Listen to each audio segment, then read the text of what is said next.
ನಮಸ್ಕಾರ. ಇವತ್ತು ನಾವು ಚಿಂತನಶೀಲ ಸ್ಪಂದನೆಯ ಕಲೆ ಅಂದ್ರೆ ಏನು ಅಂತ ನೋಡೋಣ. ನಮ್ಮ ದಿನನಿತ್ಯದ ಒತ್ತಡವನ್ನ ನಿಭಾಯಿಸೋಕೆ ಇದು ತುಂಬಾನೇ ಮುಖ್ಯವಾದ ಒಂದು ಕಲೆ. ನಮ್ಮ ಸುತ್ತಮುತ್ತ ಒಮ್ಮೆ ಕಣ್ಣು ಹಾಯಿಸಿದ್ರೆ ನಾವೆಲ್ಲರೂ ಯಾವ್ದೋ ಒಂದು ಹುಚ್ಚು ಓಟದಲ್ಲಿ ಸಿಕ್ಕಾಕೊಂಡಿದ್ದೀವಿ ಅಂತ ಅನ್ಸಲ್ವಾ? ಎಲ್ಲರೂ ಓಡ್ತಾನೇ ಇದ್ದಾರೆ. ಆದ್ರೆ ಈ ಓಟ ಎಲ್ಲಿಗೆ, ಯಾಕೋಡ್ತಿದೀವಿ ಅಂತ ಯಾರಿಗೂ ಸರಿಯಾಗಿ ಗೊತ್ತೇ ಇಲ್ಲ.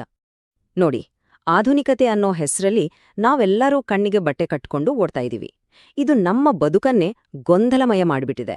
ಈ ರೇಸ್ ಇದೆಯಲ್ಲ, ಇದಕ್ಕೆ ಯಾವುದೇ ನಿರ್ದಿಷ್ಟ ಗುರಿ ಇಲ್ಲ, ದಾರಿನೂ ಇಲ್ಲ. ಸುಮ್ನೆ ಬೇರೆಯವ್ರನ್ನ ಹಿಂದಿಕ್ಕಬೇಕು ಅನ್ನೋ ಒಂದೇ ಉದ್ದೇಶ. ಹಾಗಾದ್ರೆ ಈ ಆಧುನಿಕ ಹುಚ್ಚು ಓಟ ನಮ್ಮ ಜೀವನದ ಮೇಲೆ ಯಾವ ರೀತಿ ಪ್ರಭಾವ ಬೀರುತ್ತೆ? ಬನ್ನಿ, ನಮ್ಮ ಈ ವಿಶ್ಲೇಷಣೆಯ ಮೊದಲ ಭಾಗದಲ್ಲಿ ಇದನ್ನ ಅರ್ಥ ಮಾಡ್ಕೊಳ್ಳೋ ಪ್ರಯತ್ನ ಮಾಡೋಣ. ಈ ಗೊಂದಲಮಯ ಸಂಕೀರ್ಣ ಜೀವನ ಶೈಲಿನೇ ನಮ್ಮ ಎಷ್ಟೊಂದು ಸಮಸ್ಯೆಗಳಿಗೆ ಮೂಲ ಕಾರಣ ಅಂತಾರೆ. ಅಂದ್ರೆ ನಮ್ಮ ಕಷ್ಟದ ಜೀವನವನ್ನ ನಾವೇ ಇನ್ನಷ್ಟು ಜಟಿಲ ಮಾಡಿಕೊಳ್ತಾ ಇದ್ದೀವಿ. ಸರಿ, ಹಾಗಾದ್ರೆ ಈ ಸಮಸ್ಯೆಗಳನ್ನೆಲ್ಲ ಬಗೆಹರಿಸಿ ನಮ್ಮ ಬದುಕನ್ನ ಸರಳ ಮಾಡ್ಕೊಳ್ಳೋದು ಹೇಗೆ? ಇಲ್ಲಿಂದ ನಮ್ಮ ಚರ್ಚೆ ಒಂದು ಇಂಟ್ರೆಸ್ಟಿಂಗ್ ತಿರುವು ಪಡೆಯುತ್ತೆ. ನಾವು ಯಾವುದೇ ಪರಿಸ್ಥಿತಿಗೆ ಹೇಗೆ ವರ್ತಿಸ್ತೀವಿ ಅನ್ನೋದ್ರಲ್ಲಿ ಎರಡು ವಿಧ ಇದೆ. ಒಂದು ಪ್ರತಿಕ್ರಿಯಿಸೋದು, ಇನ್ನೊಂದು ಸ್ಪಂದಿಸೋದು. ಇವೆರಡರ ನಡುವಿನ ವ್ಯತ್ಯಾಸ ತಿಳ್ಕೊಳ್ಳೋದು ತುಂಬಾನೇ ಇಂಪಾರ್ಟೆಂಟ್. ಸರಿ, ಈ ಪ್ರತಿಕ್ರಿಯೆ ಮತ್ತು ಸ್ಪಂದನೆ ಇವೆರಡಕ್ಕೂ ಇರೋ ವ್ಯತ್ಯಾಸ ಏನು ಅಂತ ನೋಡೋಣ.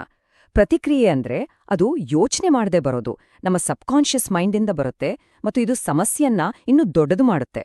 ಆದ್ರೆ ಸ್ಪಂದನೆ ಇದೆಯಲ್ಲ, ಇದು ಯೋಚನೆ ಮಾಡಿ ಬರೋದು, ನಮ್ಮ ಕಾನ್ಷಿಯಸ್ ಮೈಂಡಿಂದ ಬರುತ್ತೆ ಮತ್ತು ಇದರ ಗುರಿ ಸಮಸ್ಯೆಯನ್ನ ಬಗೆಹರಿಸೋದು.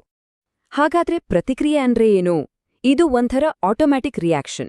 ಯಾವುದೇ ಪರಿಸ್ಥಿತಿ ಬಂದಾಗ ಯೋಚನೆ ಮಾಡದೆ ತಕ್ಷಣಕ್ಕೆ ವರ್ತಿಸ್ಬಿಡೋದು. ಇದು ಹೆಚ್ಚಾಗಿ ನೆಗೆಟಿವ್ ಆಗಿರುತ್ತೆ ಮತ್ತು ಪರಿಸ್ಥಿತಿಯನ್ನ ಇನ್ನಷ್ಟು ಹಾಳ್ಮಾಡುತ್ತೆ.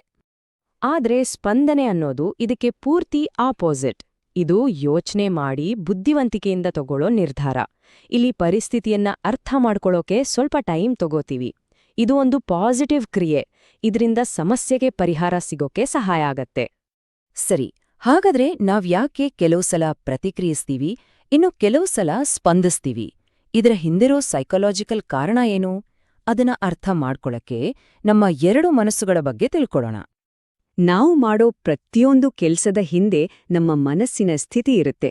ಅಂದ್ರೆ ನಮ್ಮ ಪ್ರತಿಕ್ರಿಯೆಗಳು ನಮ್ಮ ಸಬ್ಕಾನ್ಷಿಯಸ್ ಮೈಂಡ್ಗೆ ಸಂಬಂಧಪಟ್ಟಿದ್ರೆ, ನಮ್ಮ ಸ್ಪಂದನೆಗಳು ನಮ್ಮ ಕಾನ್ಷಿಯಸ್ ಮೈಂಡ್ಗೆ ಸಂಬಂಧಪಟ್ಟಿರುತ್ತೆ.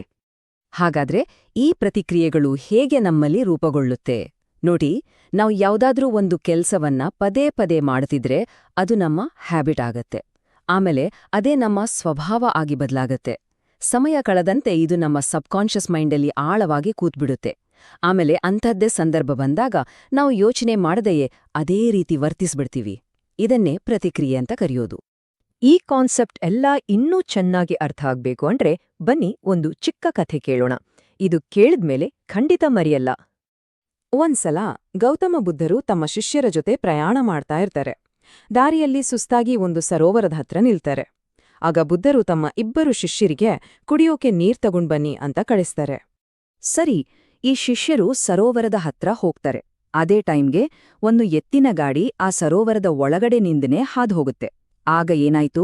ಕೆಳಗಿದ್ದ ಕೆಸರೆಲ್ಲ ಮೇಲೆದ್ದು ನೀರು ಪೂರ್ತಿಯಾಗಿ ಗಲೀಜಾಗ್ಬಿಡತ್ತೆ. ಕಥೆಯ ಅಸಲಿ ಸಮಸ್ಯೆ ಶುರುವಾಗಿದ್ದೇ ಇಲ್ಲಿ.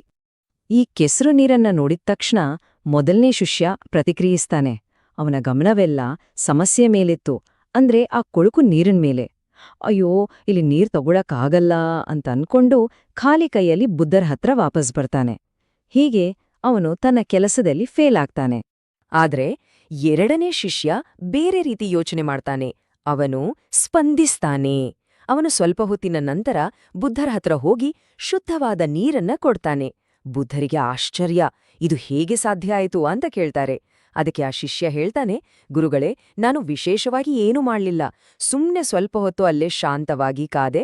ಕೆಸರೆಲ್ಲ ತಾನಾಗೇ ಕೆಳಗೆ ಹೋಯ್ತು. ಆಮೇಲೆ ನಾನ್ ನಿಮ್ಗೋಸ್ಕರ ಶುದ್ಧ ನೀರೋ ತಂದೆ ಅಂತ. ನೋಡಿ, ಅವನ ಆ ತಾಳ್ಮೆಯ ಸ್ಪಂದನೆಯೇ ಅವನ ಯಶಸ್ಸಿಗೆ ಕಾರಣ. ತುಂಬಾ ಚೆನ್ನಾಗಿದೆಯಲ್ವಾ ಈ ಕಥೆ? ಸರಿ, ಈ ಕಥೆಯಿಂದ ಸಿಕ್ಕ ಪಾಠವನ್ನ ನಮ್ಮ ಜೀವನಕ್ಕೆ ಹೇಗೆ ಅಳವಡಿಸ್ಕೊಳ್ಳೋದು? ಬನ್ನಿ, ಈ ಕೊನೆ ಭಾಗದಲ್ಲಿ ಕಥೆಯ ನೀತಿಯನ್ನ ನಮ್ಮ ದಿನನಿತ್ಯದ ಬದುಕಿಗೆ ಹೇಗೆ ಕನೆಕ್ಟ್ ಮಾಡೋದು ಅಂತ ನೋಡೋಣ. ಈ ಕಥೆಯ ಮುಖ್ಯ ನೀತಿ ತುಂಬಾನೇ ಸ್ಪಷ್ಟ. ಗೊಂದಲದಲ್ಲಿರೋ, ಕೋಪದಲ್ಲಿರೋ ಅಥವಾ ಟೆನ್ಷನಲ್ಲಿರೋ ನಮ್ಮ ಮನಸ್ಸು ಆ ಕೆಸರು ನೀರಿನ ಥರ. ಆ ಸ್ಥಿತಿಯಲ್ಲಿ ನಾವು ಸರಿಯಾದ ನಿರ್ಧಾರಗಳನ್ನ ತಗೊಳ್ಳೋಕೆ ಆಗೋದಿಲ್ಲ. ಹಾಗಾದ್ರೆ ಪ್ರತಿಕ್ರಿಯಿಸೋ ಬದಲು ಸ್ಪಂದಿಸೋ ಗುಣವನ್ನ ಹೇಗೆ ಬೆಳೆಸ್ಕೊಳ್ಳೋದು? ಮೊದಲನೇದಾಗಿ, ಕೆಸರು ಕೆಳಗೆ ಹೋಗೋ ಹಾಗೆ ಜೀವನದ ಗೊಂದಲಗಳು ಕಡಿಮೆ ಆಗುವವರೆಗೂ ಸ್ವಲ್ಪ ಕಾಯಬೇಕು. ಆಮೇಲೆ ಸಮಸ್ಯೆಯನ್ನ ಸರಿಯಾಗಿ ಅರ್ಥ ಮಾಡ್ಕೊಳ್ಳೋಕೆ ಪ್ರಯತ್ನ ಪಡಬೇಕು. ನಮ್ಮ ಗಮನ ಬರೀ ಸಮಸ್ಯೆಯ ಮೇಲೆ ಇರೋ ಬದಲು ಅದಕ್ಕೆ ಏನೆಲ್ಲ ಪರಿಹಾರ ಇರ್ಬೋದು ಅಂತ ಯೋಚಿಸ್ಬೇಕು. ಇನ್ನೊಂದು ನೆನಪಿಡ್ಬೇಕಾದ ವಿಷಯ ಅಂದ್ರೆ, ಪರಿಹಾರ ಅನ್ನೋದು ಹೆಚ್ಚಾಗಿ ಸಮಸ್ಯೆ ಮೂಲದಲ್ಲೇ ಇರುತ್ತೆ. ಕೊನೆಯದಾಗಿ, ಒಂದೇ ಸಲ ದೊಡ್ಡ ಬದಲಾವಣೆ ಮಾಡೋ ಬದಲು ಚಿಕ್ಕದಾಗಿ ನಿಧಾನವಾಗಿ ಪಾಸಿಟಿವ್ ಹೆಜ್ಜೆಗಳನ್ನ ಇಡಬೇಕು. ಹಾಗಾದ್ರೆ ಈ ವಿಶ್ಲೇಷಣೆಯ ಕೊನೆಯಲ್ಲಿ ಒಂದು ಪ್ರಶ್ನೆ. ಮುಂದಿನ ಸಲ ಜೀವನ ಅನ್ನೋ ನೀರು ಕೆಸರಾದಾಗ, ಅಂದ್ರೆ ಕಷ್ಟದ ಪರಿಸ್ಥಿತಿ ಬಂದಾಗ, ತಕ್ಷಣಕ್ಕೆ ಪ್ರತಿಕ್ರಿಯಿಸಬೇಕಾ ಅಥವಾ ತಾಳ್ಮೆಯಿಂದ ಸ್ಪಂದಿಸಬೇಕಾ? ಈ ಆಯ್ಕೆ ನಮ್ಮೆಲ್ಲರ ಕೈಯಲ್ಲೇ ಇದೆ.